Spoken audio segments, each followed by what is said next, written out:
we got with Potomac. We're starting Potomac with a narration that says these scenes are recreated, and it's apparently someone crashing their car the same way Karen Huger did. I mean, I think Karen's car crash is going to be the whole season the way that Shannon breaking up with John Janssen is, and him dating Alexis. But and we're going to talk about Tamra on this show too. You know, to me, let's just rip the Band-Aid off. I'll be honest with you. The most interesting thing to me about this premiere of RHONY is my city. I mean, in LA, do you realize that because I have a new apartment in New York where I have been less than I have been elsewhere, the people in my building in New York that work there know me as like the LA guy. And they think that I just have like this pied a terre in New York and I bop in and this is like, you know, a great new life for me, which it is a pied a terre in a lot of senses, but it's like I'm a New Yorker, bitch. So I just think it's funny that where I live in New York now, they've only known me since January. And, you know, I spend the winter in LA. So they really don't see me there that often. But it's like, man, you think I'm an LA person. I just think that's funny. Like life is kind of funny. It's my city. I'm a New Yorker. That's how I self-identify. And so to me, the most interesting thing to me was the city. Like I love when like Pavid and Jessel are there and they're in Chinatown and they're having like, you know, they're at the little hole in the wall. Like that's so New York. And we'll get into that. That's what I love. The city itself to me was the most interesting thing about this premiere. I can't compare this. If I compare this to Salt Lake, it falls flat. And you know, the thing is, it's just, I don't know. It's like these are sophisticated, wonderful women who just, they don't, they're not off center. That's the problem. I love Lisa Barlow just being like, you know, I mean, I'm sorry if you think I'm an asshole. This is just who I am. Can't have a lobotomy at this age. I mean, I say that all the time.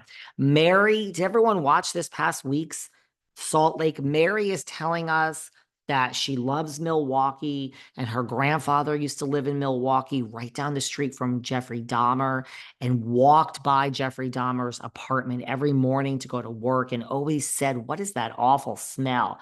And then they arrest Jeffrey Dahmer 2 days later. I mean, Meredith is just still upset. She owns her tagline has to do with the bath.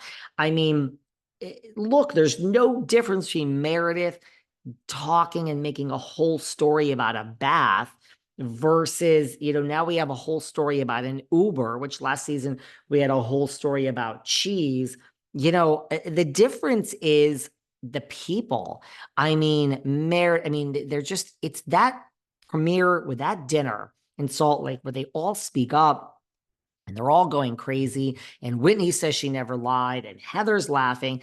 It's just comedic gold. The Shed Media people were just able to capitalize the way they did with Sonia and Lou and the Bushes and the Singer Stinger. And then Bethany is spreading her legs and saying, like, you know, this and that. It's like that. And then Dorinda's slurring. It's like when you have all stars, I can't credit production too much because it's the same production. I just think with this group of crazy, how did they pass the psych test in the best way possible cast for Salt Lake? You just got a great, brilliant cast the way you did with RHONY back in the day. It is comedic gold. All of them. It is all stars. And Bronwyn, love her, add her in the mix. I love it all. It's not the case here. We have a bunch of successful, cosmopolitan, just New York women that are living in New York. And that's the best city in the world. I've been to 56 countries. I will put my hands down.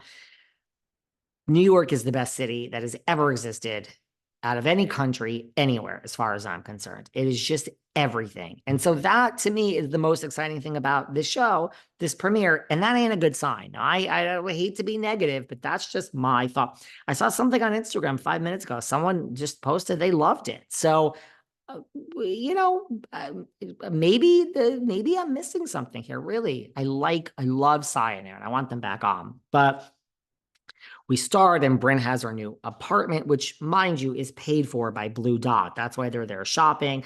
They furnished it. I mean, also you got your 60,000 the first year. Now you're getting your 120. Did I ever tell you? I have to post the picture. I'll post it in relationship with this. Did I ever tell you? So I was at a benefit over the summer in the Hamptons for Hedrick Martin, which helps out gay youth. It was a benefit in Watermill. And Miss Ben Simone was there, and Brynn was there. I talked to Brynn for a while. It was a great conversation. I have to post the picture I took with her. And I mean, listen, nobody likes a caviar station more than me, but like, girlfriend was at that caviar station, and I mean Brynn, not myself. And she was shoveling, and there's no shade to this because we all know I want to go to McDonald's and I want the 2/4 pounds and I want the 20-piece nugget and I want the 5 sweet and sour and the 5, well, 2 sweet and sour and the 5 barbecue sauce and the 5 hot mustard and maybe an apple pie for dessert. So no shade. Caviar is one of my absolute positive favorite foods ever. I fucking love caviar. I love it. But girlfriend Brynn was at that caviar station and she was shoveling that in like she's never had caviar before. No shade, just observing it. So we have that. Then we have Jessel on the subway. Let me tell you something. Okay, this scene is first of all so staged. I spend a ton of money in Ubers. I mean, I don't drive. I live in LA in the Hamptons where you actually need a car. Let's call the Uber. But I'm sorry. I love the New York subway. I love it. Now, the subway late at night, unfortunately, since COVID has some challenges. New York and LA are not the cities they once were, although they actually are exactly the cities they once were in like the 80s. So the subway at night, depends what time you're talking about. I would not wear a watch. Even now when I go on the subway, like in the summer, I was on a couple times and I have on a watch of a certain whatever. And I literally will sit there and because there's no long sleeves, and I will like cover my watch with my bag, or I'll put it in my bag, which really is also not so safe. But riding the subway, I don't feel as safe as I used to, but it's fine during the day. And I love taking the New York subway.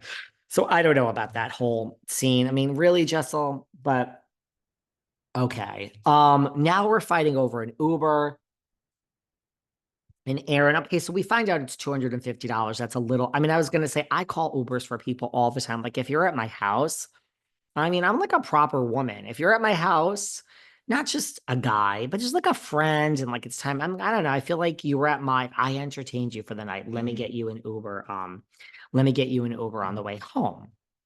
So anyway, I didn't think it was that big a deal that Aaron, I guess paid for Jenna's Uber, but now we find out it's $250. And I mean, my point is I never ask people to pay me back for an Uber.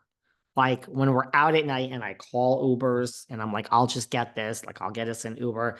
I don't know. I don't ask people to pay me back. Granted, they're not $250. So I get it.